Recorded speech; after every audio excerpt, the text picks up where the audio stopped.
Olá, boa noite. Eu sou Heitor e você já sabe que você está no programa Conhecimentos de Assuntos Relevantes da TV Agathos Play. É um privilégio muito grande voltar a gravar esse programa e hoje com participantes amigos e preparados, cultos, etc., atuantes da mesma área, duplamente, tanto religiosa quanto social. E nosso programa de hoje é sobre a estrutura eclesiástica da Igreja Católica. Preparei esse programa há bastante tempo, estava aguardando a disponibilidade dos colegas que vão participar aqui. E como você já sabe, é um programa sobre entrevista, sim, mas não é entrevista impositiva, é contributiva, interativa, para divulgar as coisas, entender as coisas para o povo, que é para o bem do povo, tanto é que Agathos é para o bem. Agathos Play é isso, é uma TV para informar e esclarecer. Estamos aqui agora nos próximos 60 minutos para nos divertirmos um pouquinho. E comigo está o Padre Rodrigo, olha aqui, olha o moço aqui, Padre Rodrigo, está focalizando ele aí, bonitinho, simpático, eu conheço há 25 anos, meu amigo, tá? Isso aí. Padre Rodrigo, da Igreja Santa Rita, lá em Boa Ventura, que é a cidade de Itapiruna, e aqui o Padre Crimário. Eu confesso que é a primeira vez que eu ouço o seu nome, tá? Não conhecia, não sabia. Você conhece mais alguns Crimários? Conheço um. Só mais um? Tem um fotógrafo. Tem um fotógrafo Crimário. Você fotografa? Por causa dele. Crimário Cordeiro. Não, por causa do fotógrafo o nome. Ah, por causa dele. Você recebeu o nome dele? Sim. Oh, que beleza. Ele tirou a sua primeira foto, não? Sim. Foi? Ainda bem. Padre Crimário, que é da paróquia Nossa Senhora de Lourdes, também em Itapiruna, né? Sim. Vocês são da diocese de Campos, né? De Campos, né? Lá tem 2 bispos, né? Sim. Tem 2 bispos, inclusive um que eu conheci, está bem idoso, Na verdade, hoje nós temos 3, né? 3. Na verdade. Porque temos o bispo titular da diocese, sim, Dom Roberto Francisco, temos o bispo emérito, que é o Dom Roberto Guimarães, que eu conheço, Guimarães. Isso aí, que está bastante enfermo. E nós temos o bispo da administração apostólica, que é o Dom Fernando Rifan. Dom Fernando Rifan. E o assunto que vamos abordar hoje aqui é a estrutura eclesiástica da Igreja Católica. Eu confesso que eu nunca vi ninguém falar sobre isso. Sim. Publicamente, em programas, em televisão, etc. Mas ela tem uma estrutura. Ela começa cá na comunidade, cá nas pessoas que fazem parte da mesma, e vai até o papado. Sim. Vai até um Estado soberano, que é o Vaticano, onde o Papa é o monarca, diríamos assim. Uma linguagem clerical, mas ele funciona como um monarca de fato. E a Igreja Católica é a maior organização religiosa do mundo. Não tem, ela perde até para a Igreja Católica do Oriente, etc. Mas vamos começar a tocar em geral todas elas, mesmo que tenha um rito diferenciado um pouco, que os princípios, na verdade, não mudam nada. Nem mudam mesmo, também não mudam em relação a qualquer outro ramo do cristianismo, digamos assim. Mas ela tem uma estrutura, e a estrutura é muito grande, complexa, não é simples, cara, porque você imagina o contingente de oficiais católicos, que vem do Papa até o mais simples operador da igreja, digamos assim, é muito cara a estrutura, né? Quanto à origem do cristianismo em geral, independente de ser católico, evangélico, etc, vou deixar aqui com o Rodrigo para dar uma palavra geral. Muito bem. Em primeiro lugar, agradecer imensamente esse convite, né? Termos vindo de Itapiruna exatamente para fazer... Viemos de avião ainda, viu? Isso aí. Eles vieram pesados, mas o avião não caiu. Graças a Deus. Né? Então, agradecer muitíssimo, né? Também estou contente que meu amigo Padre Crimário pôde estar aqui e também fico satisfeito com a sua audiência nesse momento, que você possa desfrutar bem desse instante que estaremos aqui nesse bate-papo. Estamos falando do cristianismo e aí eu gostaria de citar 2 passagens bíblicas, né? Primeiro, a carta aos Hebreus, no seu início, que fala: outrora de diversos modos Deus falou aos nossos pais pelos profetas, nesses dias que são os últimos falou-nos por meio do seu Filho, Jesus Cristo. E depois Gálatas 4, quando Paulo diz: chegada a plenitude dos tempos, Deus enviou o seu Filho, nascido de uma mulher. Então, aqui nós temos... Nascido sob a lei, né? Exatamente, né? Então, o que nós temos aí? Jesus que nasce em Belém da Judéia, né? E ele tem depois toda a sua vida pública naquele território da Palestina e vai passando por onde passa, faz o bem, cura os enfermos e vai chamando mais e mais discípulos, né?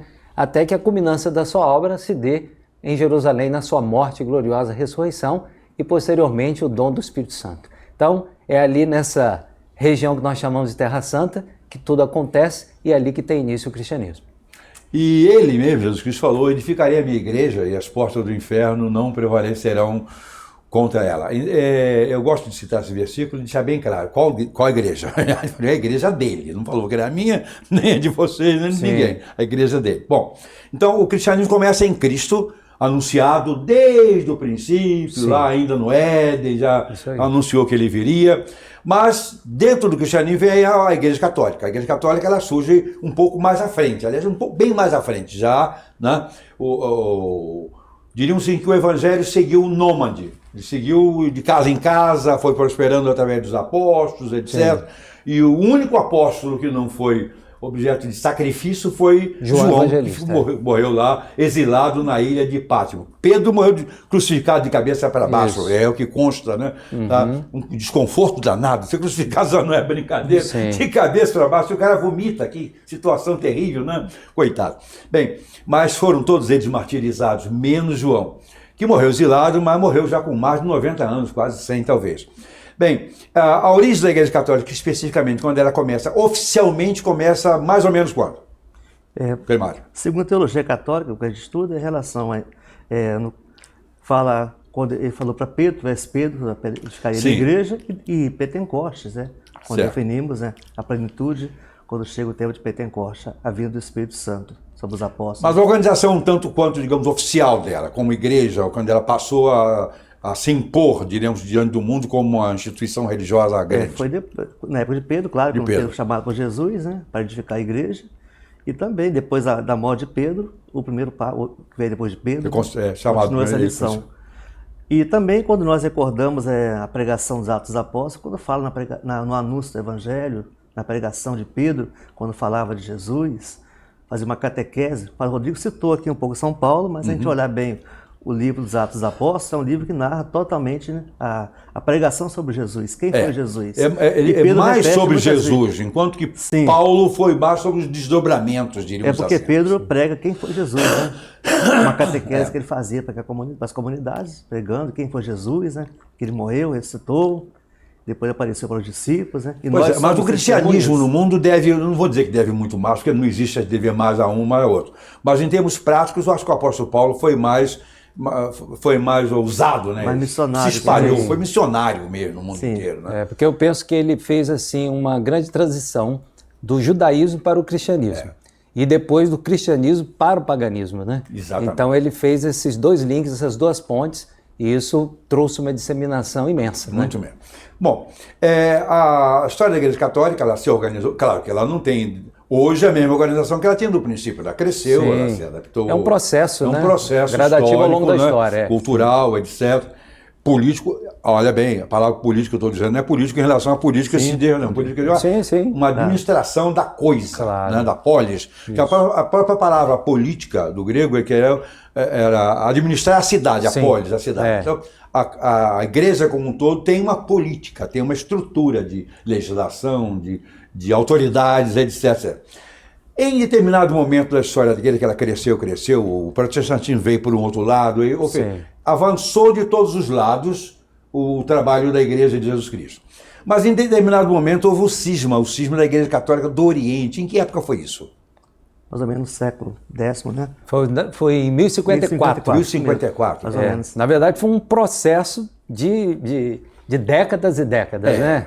Porque até que houvesse realmente o cisma, há muitas desavenças, desencontros, desentendimentos, né? Até que em 1054 existe o cisma do Oriente. Separação.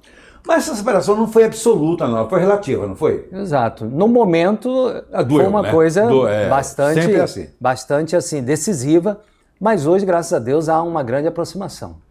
Mas a Igreja Católica do Oriente, que existe várias, né? A grega, existe... Tem vários ritos do Oriente também, né? Exatamente, tem vários ritos do Oriente.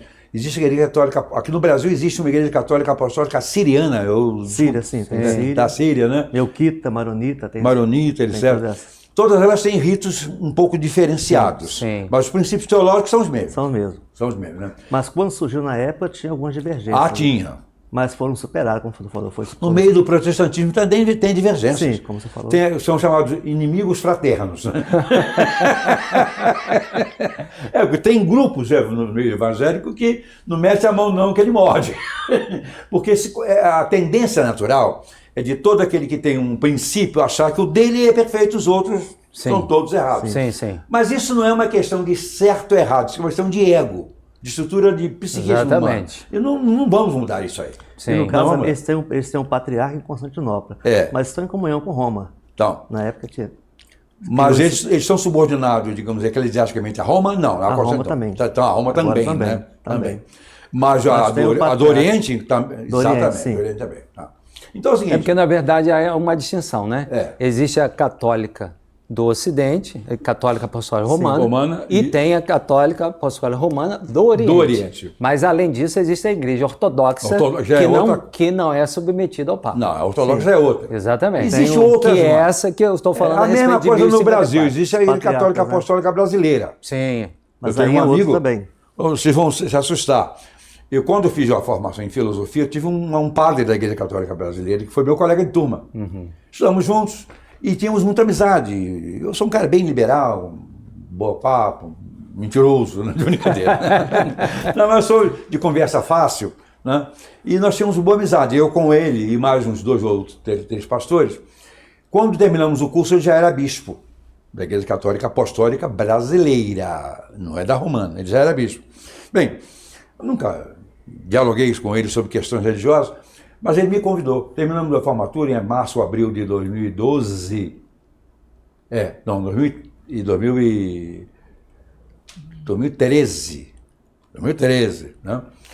Ele foi à minha casa, ele que era casado com a esposa, filhos, ele passou um dia comigo, almoçou e me convidou para ir para a Igreja Brasileira, ser padre dele. E me ofereceu, eu dou isso, deu 24 horas para responder, eu não dei até ontem. Até ontem eu não respondi, estou pensando seriamente se faço isso. E ele continua como bispo de uma região aqui, na região sudeste, um trabalho grande, mas eu acho meio estranha a maneira de ser da igreja, não é compatível com o catolicismo oficial, não. De forma alguma. De forma alguma, né? Mas usa o nome, e aí? Né? Mas ainda bem que puseram essa denominação, Igreja Católica Apostólica Brasileira. Ela é bem diferente, dá a distinção no nome, mas na prática, no rito, nas vestes, etc., eles se assemelham demais, e isso traz muita confusão para as pessoas. Eu sei de alguém que foi lá, né, participou de uma missa lá e achou estranho que na hora da celebração o padre estava dando a hóstia para gatos e macacos, etc. Inclusive gente da Umbanda. Ele estranhou, eu digo, para você se estranhar mesmo, é para tomar um belo susto, né? Não há, às vezes, um critério, né? Mas acho que todos podem participar da comunhão. Claro que não pode proibir a comunhão, nem negar a comunhão. Não pode, mas, pode também, assim, mas tem coisas também que não dá para engolir, pode né? Pode estender, né? De forma, não dá para engolir, né? Tá, na verdade, todos podem, não sei. É uma denominação que tem essa característica, parece, de tentar angariar fiéis a todo preço, né? Mas existem outras religiões também. Mas no meio evangélico também tem isso. Imagina. Encher a igreja, tem muitas igrejas que elas são constituídas de frequentadores, não tem membros. Há uma diferença muito grande entre um frequentador. Isso também existe da de vocês. Tem pessoas que fazem parte daquela comunidade, atuam, e outros que vão lá uma vez por outra.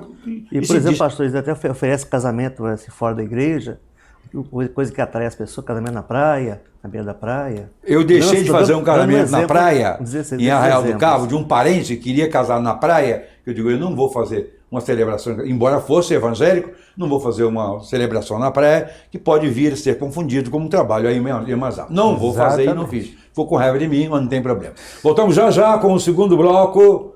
Não saia daí.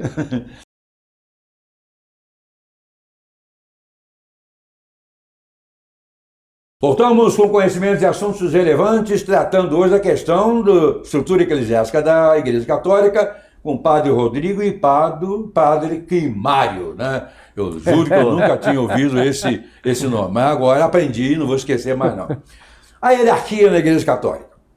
A ordem, de cima para baixo, a autoridade máxima na Igreja Católica. Sim, vamos Em primeiro lugar, dizer assim, essencialmente, hierarquia na Igreja Católica Apostólica Romana consta dos 3 graus do sacramento da ordem.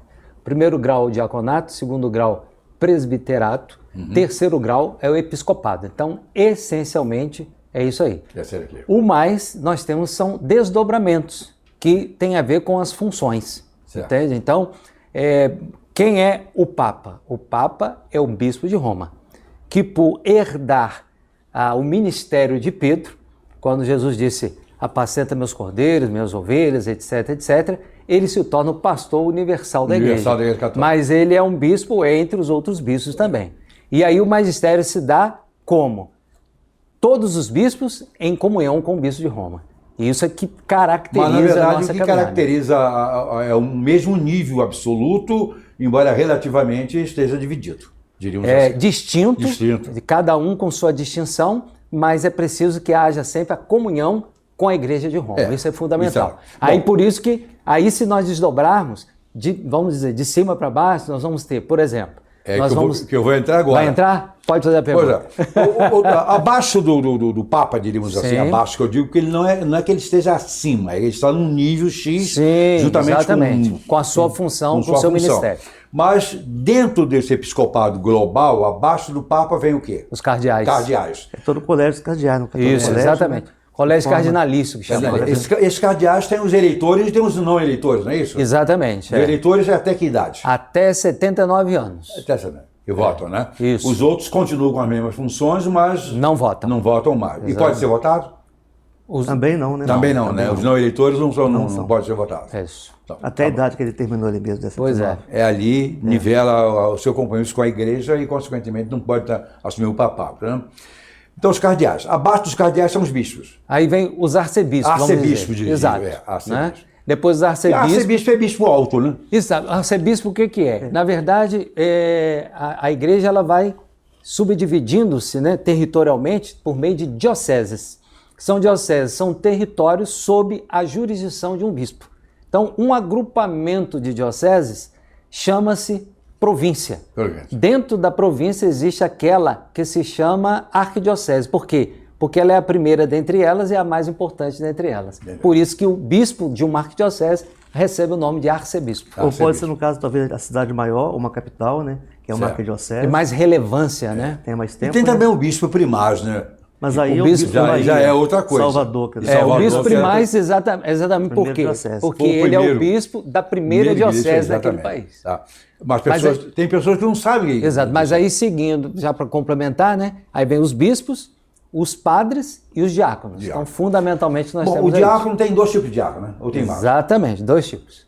O que está no processo de formação visando o sacerdócio é diácono também na mesma função, mesmo nível. Transitório, cara.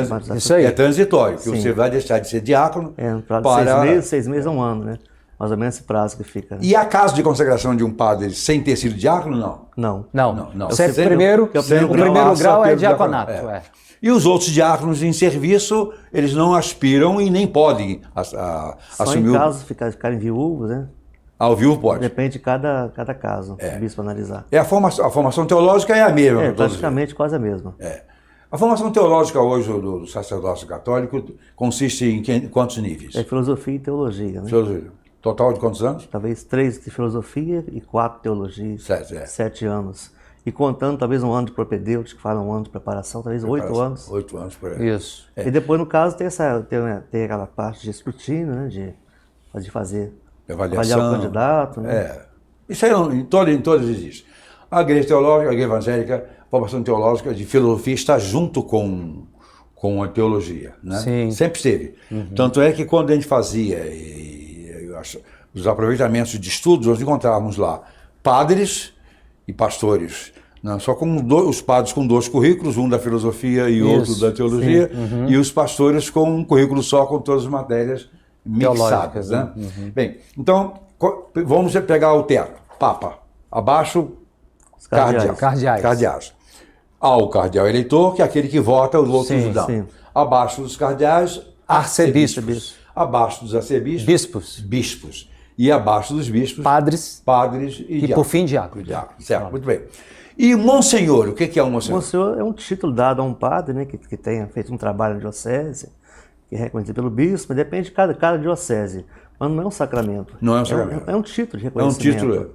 Mas não vai caracterizar, não é mais do que o padre, por isso. Chama-se título honorífico, né? Eu servi a Força Aérea, passei lá um bom tempo da minha vida, e eu tinha lá um grande amigo que era o Monsenhor Lucas Maia, que ele era o capelão-chefe da Força Aérea. Né? Ele era coronel, posto de coronel. Ele era meu amigo e era chamado, ele é Monsenhor Camareiro Secreto do Papa. Olha. Que é aquele que, estando no Vaticano, poderia arrumar a cama, cuidar desse contato direto com o Papa nas suas necessidades de dormir, levantar, etc. Ele era camareiro secreto do Papa. Mas muito bom, já morreu, né?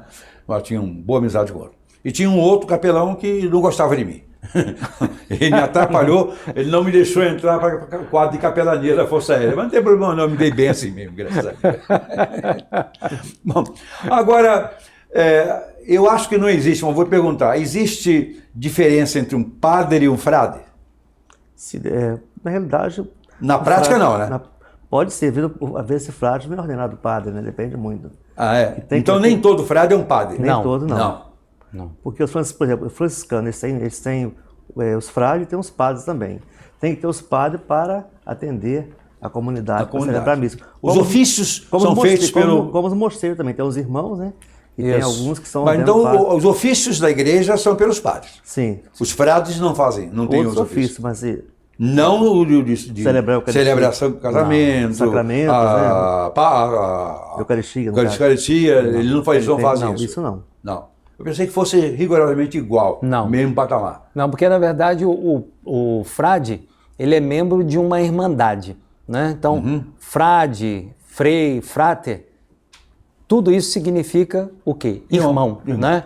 E o que eles fazem? Eles fazem parte de uma congregação, de uma comunidade, cujo objetivo não é fundamentalmente ser sacerdote. É servir. Exato. Acontece servir. Que alguns acabam se tornando sacerdotes, entendeu? E aí mas sim, não é uma além de ser natural. Frei, ele é também padre, mas não é necessariamente, necessariamente. Se tornar para o atendimento da comunidade, da sociedade. Né?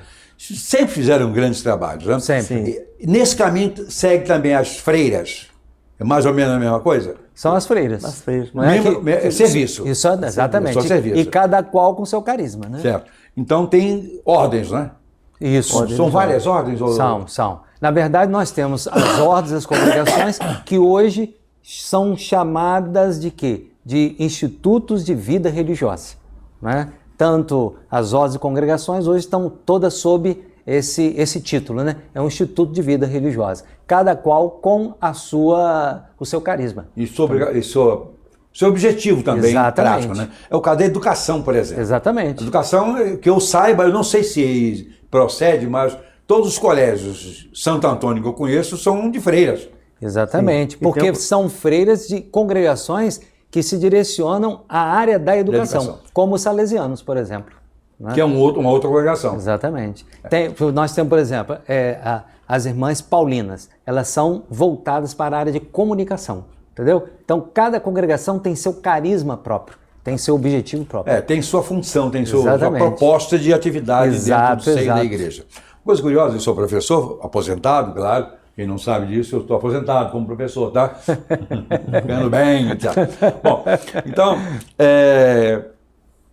No tempo de magistério, eu acompanhei isso. Em Nova Iguaçu, por exemplo, eu dei aula num grande colégio particular, que era famosíssimo, era realmente muito bom.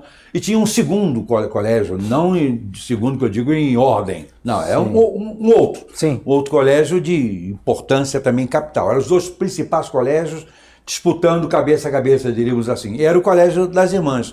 Colégio de Freiras. Tem os irmãos auxiliadores que trabalham em educação também. Pois é. São salesianos. São salesianos. Trabalham. Então esse Santo Antônio, não sei qual era a ordem, mas era um colégio extraordinário. Aliás, na verdade, todos os colégios da igreja, das ordens salesianas, ou de Santo Antônio, que eu conheço, são muito bons no processo de educação. Em regra, sim. Muito bons mesmo. Isso é uma garantia de um bom trabalho efetuado.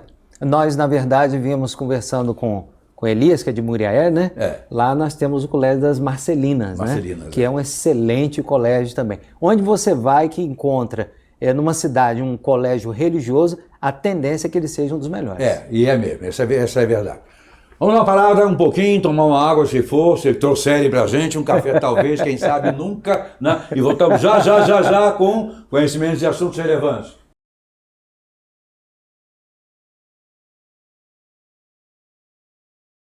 Lá voltamos com conhecimentos de assuntos relevantes e hoje tratando da estrutura eclesiástica católica e tá bom demais, não tá? Tá gostoso, tá legal. Bom, eu vou voltar um pouquinho, chamado um ritorno, vou usar a palavra italiana, ritorno, vocês gostam disso, um retorno. Como se processa a ordenação ou consagração de um sacerdote? Em relação à própria ordenação mesmo, né? A ordenação mesmo. No caso, o eleito, ele é apresentado, né? A Assembleia na missa com o bispo, né? Depois ele é interrogado a assumir as funções como padre, celebrar a missa, os sacramentos, se está comprometido com a igreja, né? A obediência. Está comprometido com a igreja, a obediência ao bispo, né? É o seu sucessor. E nessa missão de ser o pastor para conduzir o rebanho. Obrigatoriamente ele tem que ser um diácono nessa condição? Sim, nessa condição de diácono. Diácono. E depois vem a questão da imposição das mãos, né? Certo. Feita pelo bispo, né? Aquela oração consacratória. E depois veio a paramentação, que vai tornar sacerdote, com a estola, a casula. E depois vai receber o cálice com vinho, né? A patena e o cálice com vinho. Porque é o que vai... E mostra o sacramento da Eucaristia. Caracterizar a entrada dele no sacerdócio. Sim, porque celebrar a Eucaristia, né? Que vai celebrar. Aí, a partir daí, ele tem poderes, ter autoridade para... Sim. Poder não é o caso, porque, autoridade para... É o sacramento da ordem, né? Segundo grau, para ser sacerdote, agir na pessoa de Cristo. O sacerdote, quer dizer, a formação a consagração do padre leva em conta a formação teológica dele num seminário específico, né? Isso. Os seminários são todos eles oficiais da igreja. Ou existem particulares que oferecem Depende de cada diocese. Né? Depende de cada diocese. Tem um seminário próprio, tem outros na província. A maioria tem seminário próprio hoje. A maioria tem, né? Ou na província mais próxima. A província que eu falo é onde é a arquidiocese. Eu sei. Ou uma diocese vizinha, que falou agora há pouco. Agora há pouco sobre isso. Questão da província. Então, ali normalmente tem. O número de seminários hoje no Brasil, você tem uma quantidade, mais ou menos? Precisasse não, mas é um número bem expressivo de seminários. Bem expressivo, né? Praticamente cada diocese. Cada diocese, bom. Se o padre Rodrigo gravar, saber o número de diocese, sabe o número? Não, tem que saber o número, tamanho de sapato, etc. Aqui no Rio eu posso dizer que são 10 dioceses. São 10 dioceses, então pelo menos 10 seminários, não é? Sim, pelo menos um. A formação teológica, em princípio, é a mesma. Varia a questão de rito, a questão eclesiástica local, né? Mas a formação de teologia é a mesma. Até a dos judeus é fundamentalmente a mesma, menos o que diz respeito a Cristo, né? Sim. Mas a base, o eixo judaico-cristão tem muito mais coisas em comum do que divergente, diríamos assim. Bom, vamos lá. A organização da Igreja Católica pelo mundo. A diferença entre a Igreja Católica contemporânea e fundamentalista? Ou tradicionalista. Ou tradicionalista? Sim. A contemporânea que segue o Vaticano II, né? E a tradicionalista seria antes do Vaticano II, né? E não podemos falar isso hoje porque lá em campo tem tradicionalistas, mas na realidade estão em comunhão com a igreja. Embora eles tenham um rito diferente, segue o rito deles, que foi concedido pelo Papa, na época São João Paulo II, mas eles são católicos, estão em comunhão com a igreja, embora tenha esse rito próprio. Mas como você falou aí, a questão da igreja... É bom pensar a igreja do Vaticano II, né? Falar igreja pós-Vaticano II, né? Mas é a mesma, não é? Sim, mas a igreja, depois, antes do Conselho mudou, né? Mudou, depois que a missa falou assim na própria língua, porque antes era latim, como eles usam. Mas tem no mundo igrejas católicas que ainda celebra a missa em latim, né? Sim, mas a situação de campo, eles têm a autorização para isso, né? Porque o Papa na época concedeu. Autorizou. Então, eles seguem a risca? Eles seguem ainda. E tem autoridade para isso, né? Essa questão aí é bem interessante porque a época do cisma, se eu não estiver enganado, eu estava ainda no seminário. Então foi uma coisa assim bastante marcante na história da igreja, sobretudo aqui no Brasil, a nossa diocese foi bastante significativa nesse sentido.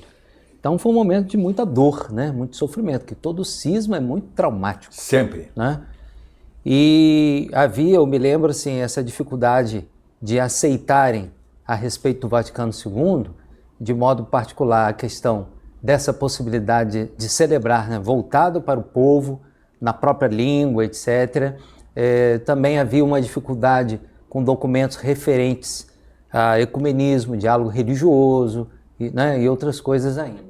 Então, fundamentalmente, esses pontos... E é uma coisa até mais complicada do que simplesmente a questão... Sim, exato. Então, foi um momento bastante doloroso para a igreja, né? Mas depois houve uma aproximação, né? Há pouco falávamos, né? No momento do cisma, né? No calor da discussão, as coisas ficam difíceis, né? Mas depois, com o tempo, as coisas vão se ajeitando, o diálogo vai acontecendo, o Espírito Santo vai agindo. E aí houve a possibilidade, né, dessa reintegração com a formação da administração apostólica pessoal São João Maria Vianney, cujo bispo é Dom Fernando Rifan. Então isso trouxe de volta a comunhão com a igreja e para nós foi bênção. E hoje vive em perfeita harmonia. Graças a Deus, né, que nós temos essa possibilidade. Mas uma coisa aí essa questão de saber trabalhar a unidade em meio à diversidade. Né? Mas em todo o tempo o cisma foi complicado. Um dos primeiros cismas que aconteceu no Brasil, no meio evangélico, foi a Assembleia de Deus que saiu da Igreja Batista.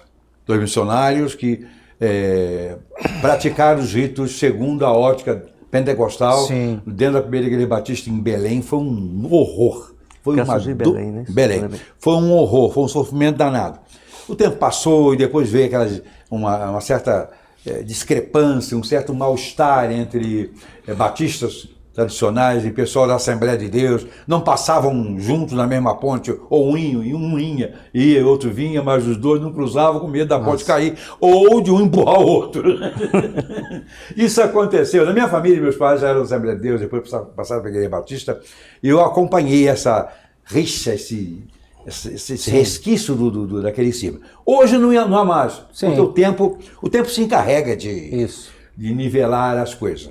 Depois aconteceu esse mesmo problema dentro da Igreja Batista em geral. Aí saiu a Igreja Batista chamada Nacional, que é a igreja de eclesiologia batista e princípio doutrinário pentecostal. Também foi um morde para lá, morde para cá. Hoje, ninguém mais esquenta a cabeça com isso. Tem grandes amigos. Voltando agora, o Rodrigo falou sobre a igreja, a administração apostólica, eles têm paróquia, só que são paróquias pessoais, não são paróquias territoriais. Isso é bom ficar claro para a pessoa entender. Nós temos paróquias territoriais. Sim. E eles são paróquias pessoais. Que são para atender aquele grupo específico aqueles que se identificam com aquele rito, etc.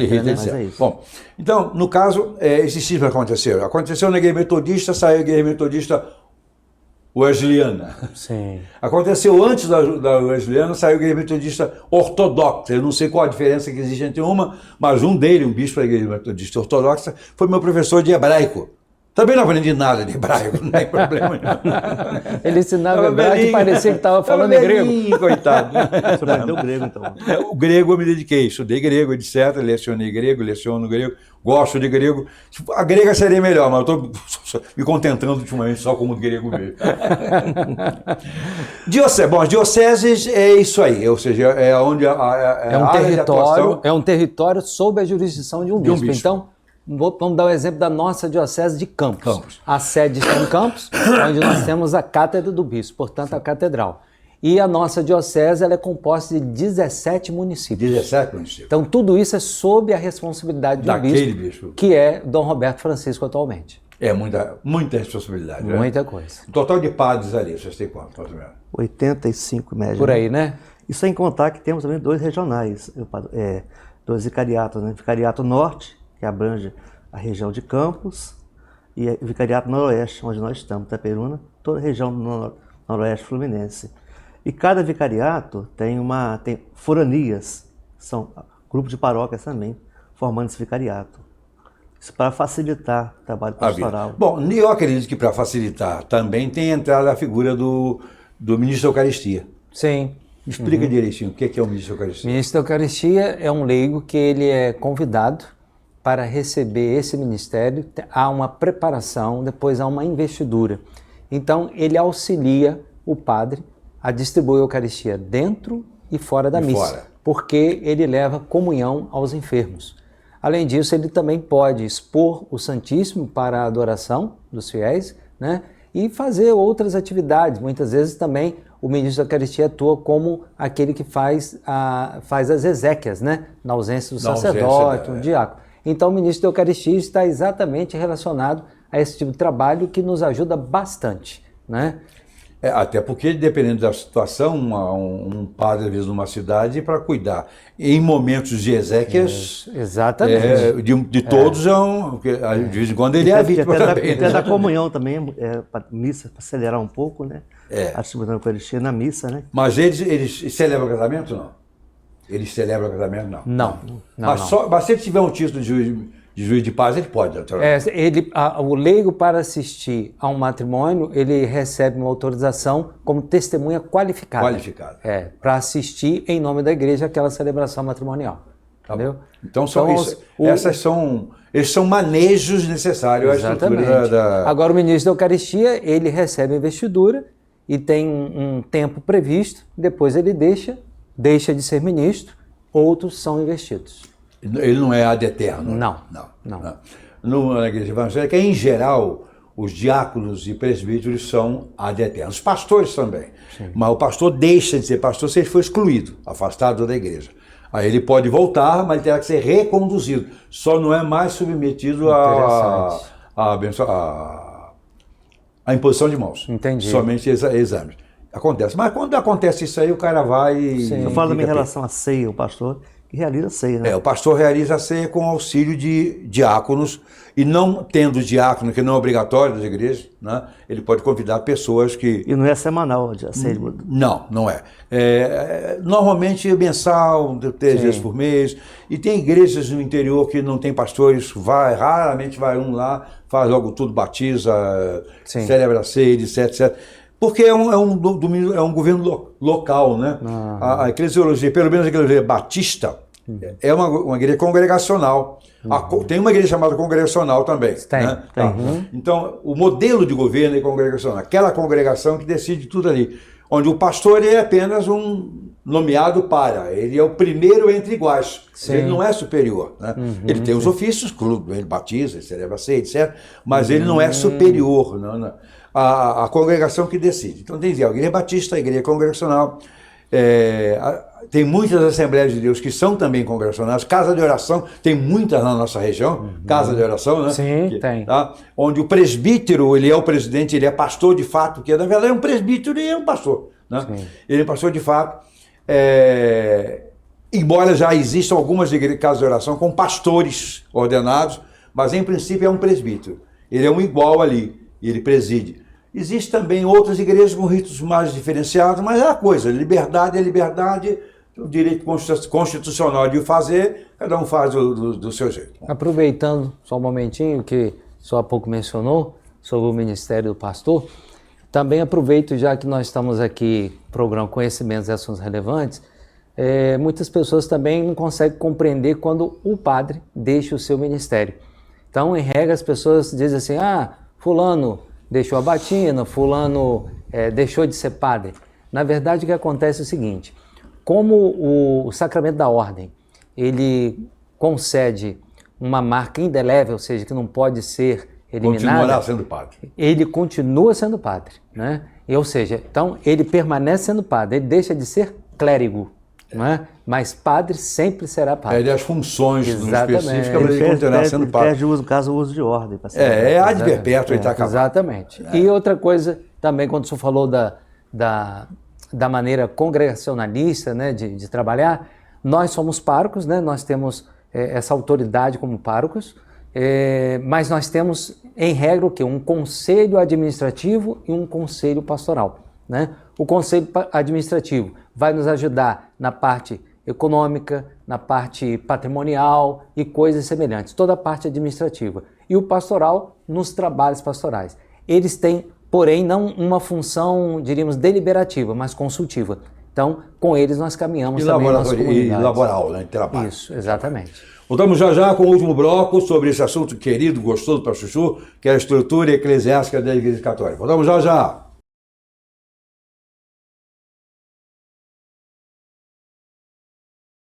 Olá, voltamos com conhecimentos e assuntos relevantes. Agora no último bloco, aquele que é o fecha tudo para descansar, não é? Bom, nós já falamos alguma coisa sobre o que é o bispo primaz. O Brasil tem um bispo primaz que é Salvador. Sim. Porque lá foi a primeira igreja... Primeira diocese. Diocese, né, organizada. Então eles chamam de bispo primaz.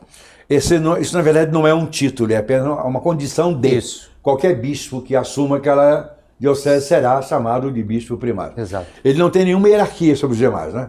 Não. Não tem, não.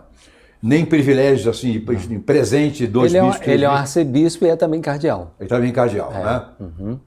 Esse é o detalhe. Então ele também é cardeal. Cardeal. Se ele é cardeal... porque lá é sede cardinalícia. Sempre é Salvador. Rio, Então, São Paulo e Salvador. Salvador são os três, principais. Né? Então, no caso de uma eleição de Papa, eles vão. Sim. Não os três. Mas também tem outros do Brasil. Brasília, tem Porto Alegre. Tem outros cardeais. Eles também vão.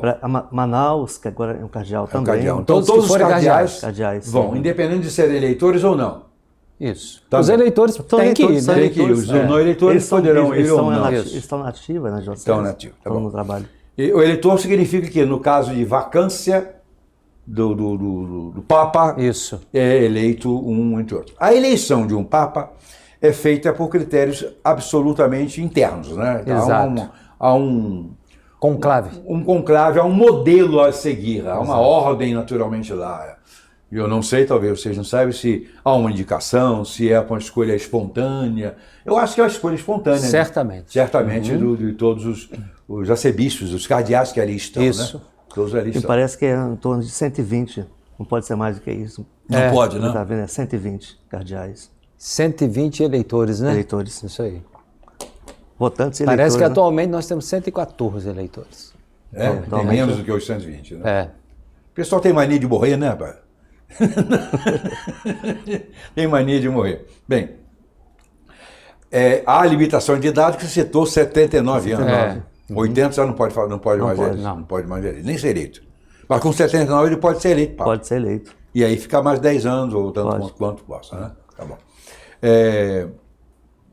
O Papa atual, o Papa Francisco, cujo nome dele é, o nome civil... Jorge Bergoglio. Jorge Bergoglio, é argentino, né? Isso. Foi o primeiro fora da Europa, né? Sim. Já havia existido um alemão, sim, que já saiu fora da regra, que até então era italiano.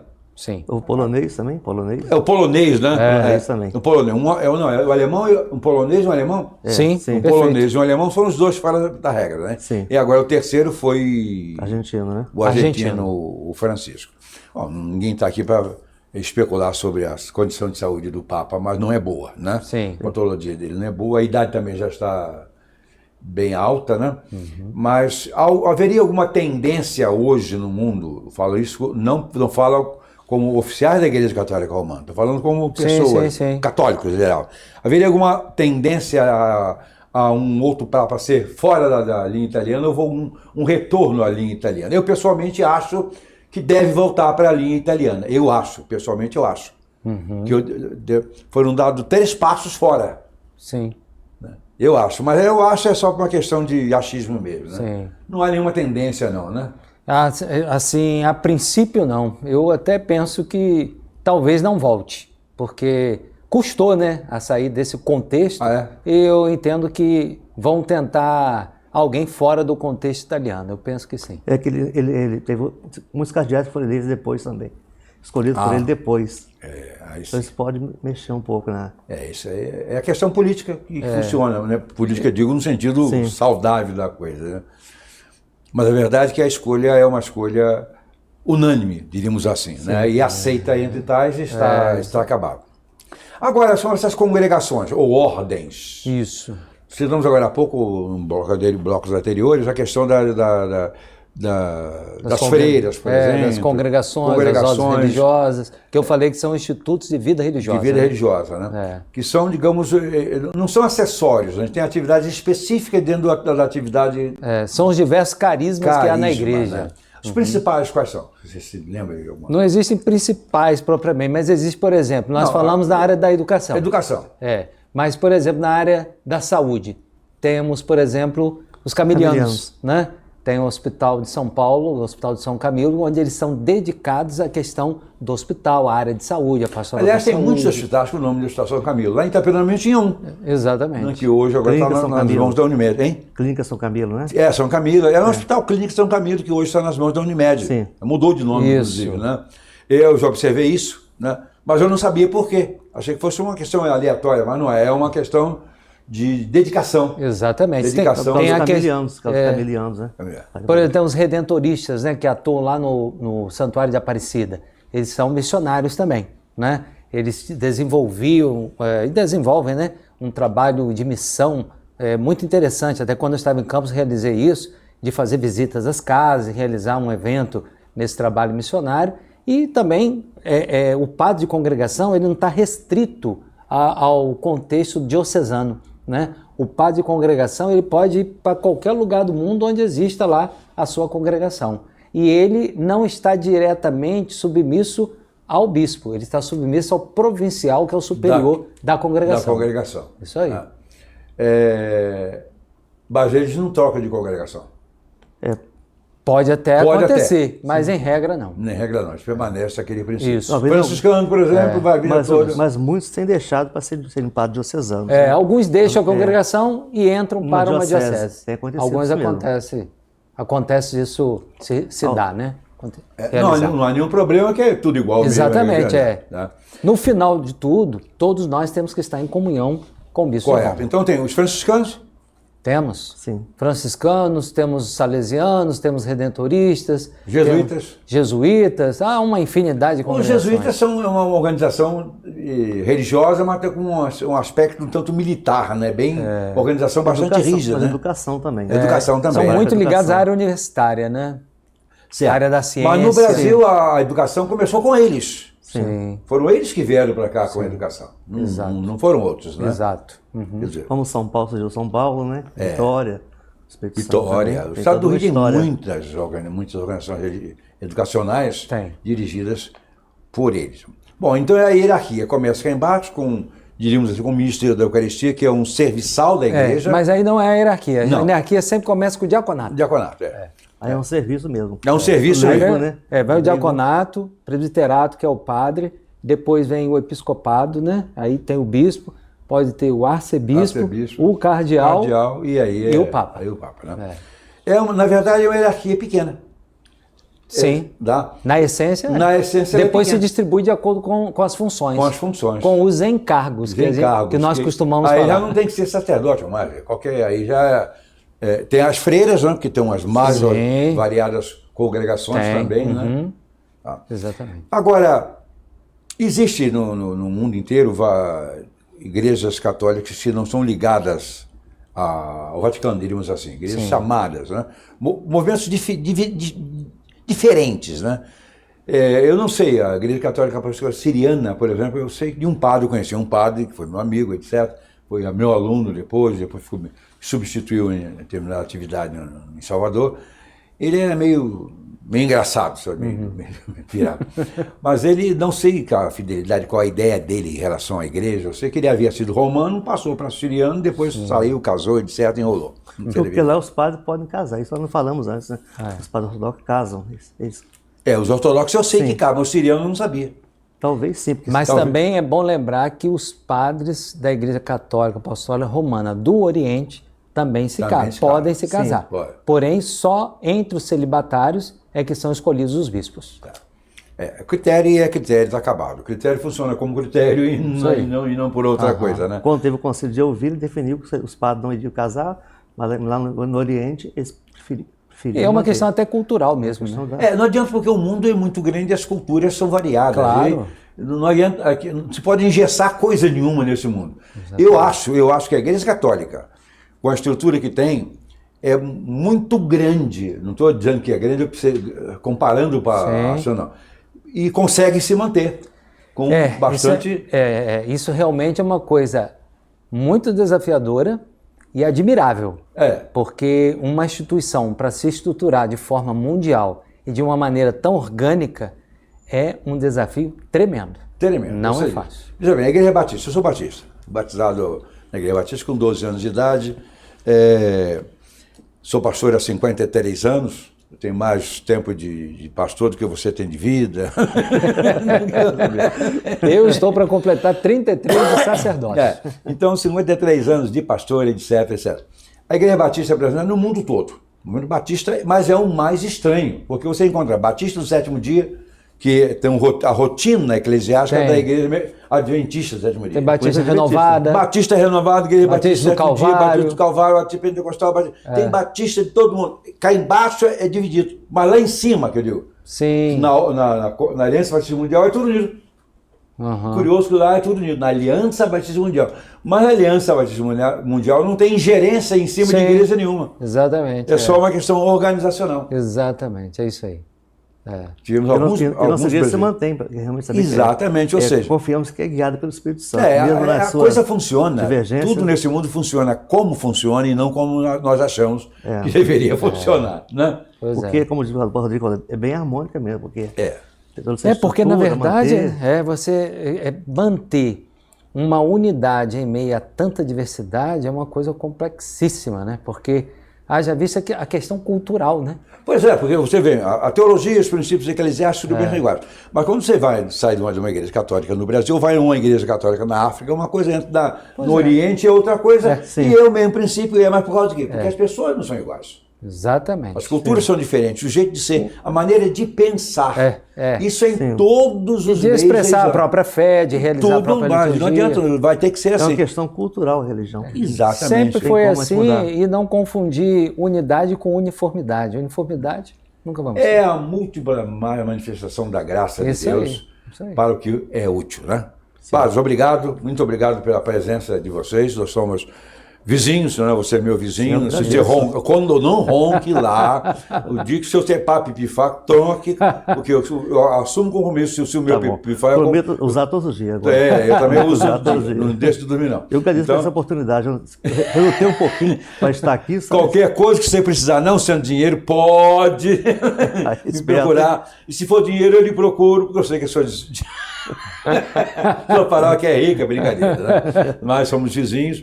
Já o Rodrigo já mora um pouco mais afastado, mas em todas as solenidades importantes nós estamos lá. Estivemos na última junto, e não deu certo, mas estivemos lá. Sem dúvida, isso aí. Estivemos juntos lá, colocando as mãos em cima do prefeito e vice-prefeito. Exato, isso aí. Tivemos essa ousadia lá. Somos amigos, estamos felizes por estar juntos, eu estou muito grato por vocês terem vindo, Deus abençoe vocês, trabalhe vocês, seus familiares, seus queridos, seus paroquianos.